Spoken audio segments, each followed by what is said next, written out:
आप standard 10th की अभी आपने एग्जाम दी थी, और इनफैक्ट एग्जाम दी थी इन द सेंस आपका रिजल्ट लगा था जुलाई 2021 में, एंड अभी आप सोच रहे होंगे कि हमें सीईटी देना है या नहीं देना है, ठीक है।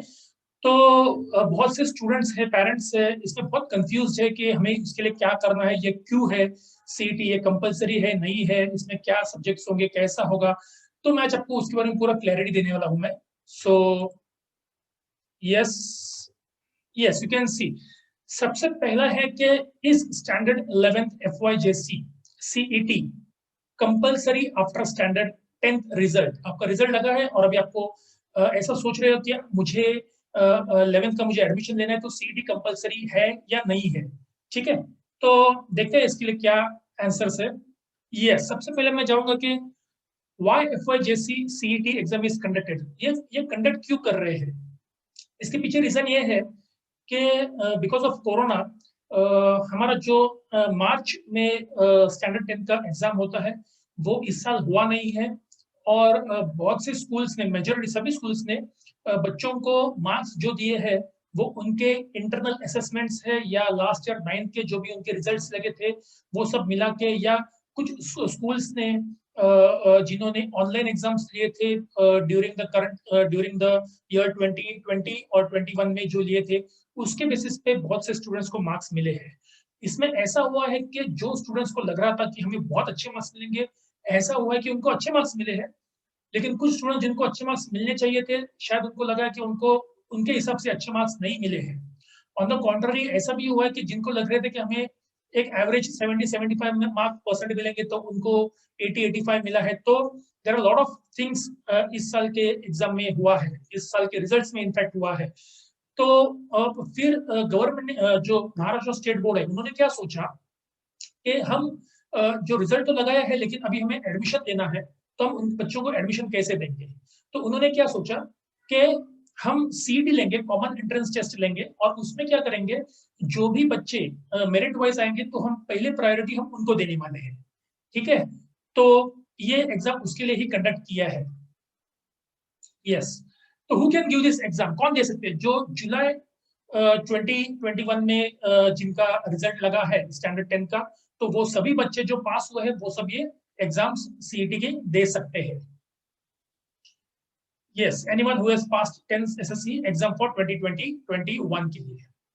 अच्छा, why student should give CET exams, अभी ये क्यों देना इनके लिए जरूरी है। देखिए, the main objective of CET is to get preference for students to choose their best college. Obvious अभी सबको तो एडमिशंस देना है, तो बहुत से स्टूडेंट्स हैं, पेरेंट्स हैं, उनको ऐसा लग रहा है कि मेरे बच्चों को अच्छा मार्क्स मिलना चाहिए था, नहीं मिला वगैरह।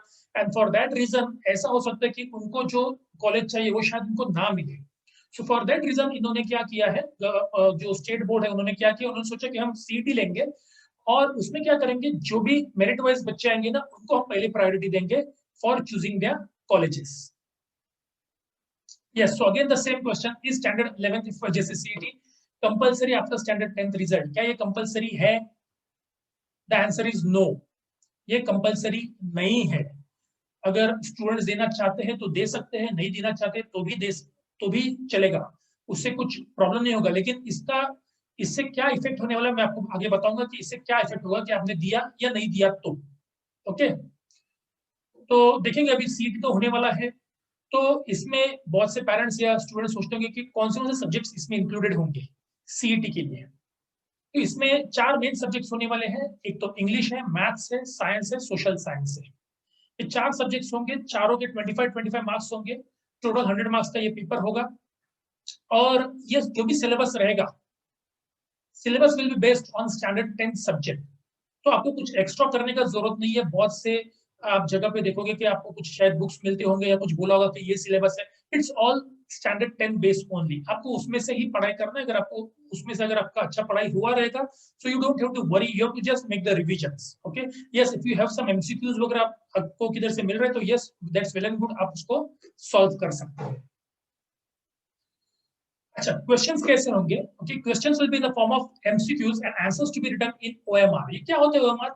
ऑप्टिकल मार्क रिकॉग्निशन होता है। जैसे आप ये स्क्रीन पे देख सकते हो कि आपको 100 क्वेश्चंस रहेंगे और हर एक आपका क्वेश्चन पेपर अलग रहेगा और आपका आंसर पेपर अलग रहेगा। ठीक है, ये आपको स्टूडेंट्स को बहुत जानना बहुत जरूरी है। उसका आंसर पेपर अलग रहने वाला है, और हर एक क्वेश्चन नंबर जो रहेगा 1 2 3 4 100 तक, तो हर एक के आगे ऑप्शंस रहेंगे, ABCD सर्कल्स रहेंगे।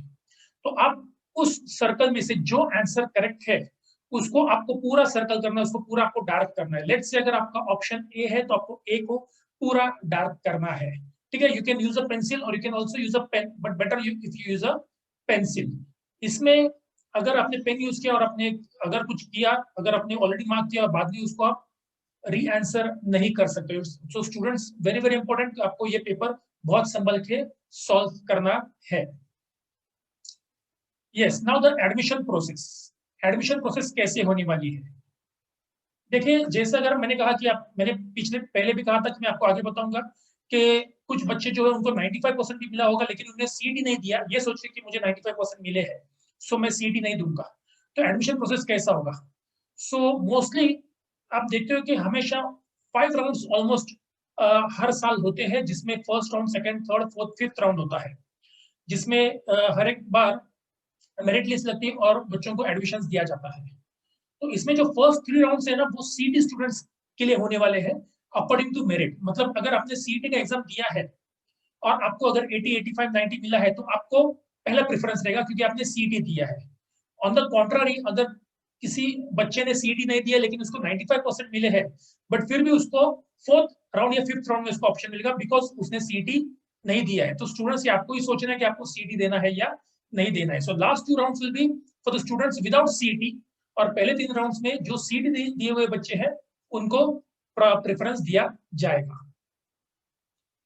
रजिस्ट्रेशन इसके लिए कैसा, मतलब ये एग्जाम कभी होगा, कैसा होगा? तो रजिस्ट्रेशन फॉर सीटी will start from 19 July. In fact ये वीडियो भी 19 जुलाई को ही मैं बना रहा हूँ, बट और इसका वेबसाइट भी है, मैंने यहाँ पे वेबसाइट का नाम दिया है mahsscboard.in करके, आप इस पे जा सकते हो। लेकिन इन्होंने कहा था कि टेंटेटिव डेट 19 जुलाई होने वाली है जहाँ पे आप रजिस्ट्रेशन कर सकते हो, लेकिन अभी तक मैंने जब चेक किया तो अभी तक तो उसका ओपन अप नहीं हुआ है, but you can still, students can check on it. लेकिन इसका जो एग्जाम होने वाला है ऑनलाइन, सॉरी, इसका जो एग्जाम होने वाला है सीईटी का, वो 21 अगस्त को डिसाइड किया है। तो दैट विल बी द, वो अभी तक कंफर्म है, लेकिन जब जब उनका इंटरव्यू हुआ था, मिस्टर दिनकर पाटिल का जब इंटरव्यू हुआ था, तो उन्होंने ऐसा कहा कि जो रजिस्ट्रेशन है वो 19 जुलाई लाइकली डेट है, बट अभी तक वो ओपन अप नहीं हुए। So student should check for it. Yes, most important, the CT exam will be conducted offline. ये आपको ऑफलाइन ही आपको एग्जाम देनी पड़ेगी।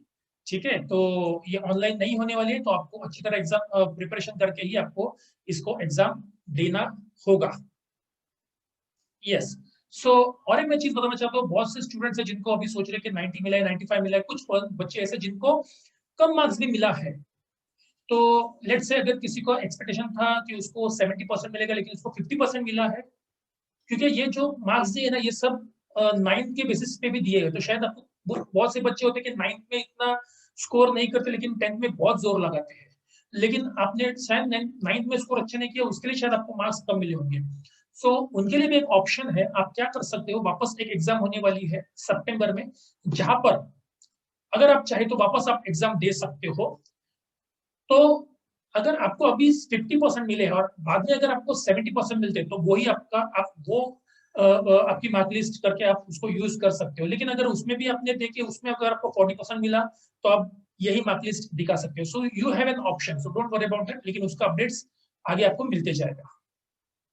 Yes, so about maths master, ये जो हमारा चैनल है ना, ये यूट्यूब पे हम लोग का चैनल है। हम specially only we are into maths, और मैथ्स के हम बहुत सारे वीडियोस बनाते हैं। अगर आप चाहे तो सब्सक्राइब कर सकते हैं। ये वीडियो के साथ हमने एक लिंक भी भेजी होगी, आप उस लिंक को क्लिक करके you can subscribe, you can see watch our videos. हमने बहुत सारे एमसीक्यूज के भी वीडियोस बनाए हैं, और जो स्टूडेंट्स हैं वो एमसीक्यू वीडियोस देख के आपको वो हेल्प हो सकता है मैथ्स के लिए, मैथ्स को सॉल्व करने के लिए। ठीक है, सो यस, और भी अगर कुछ अपडेट्स होती है तो डेफिनेटली हम आपको अपडेट्स देते जाएंगे। Till then, bye bye.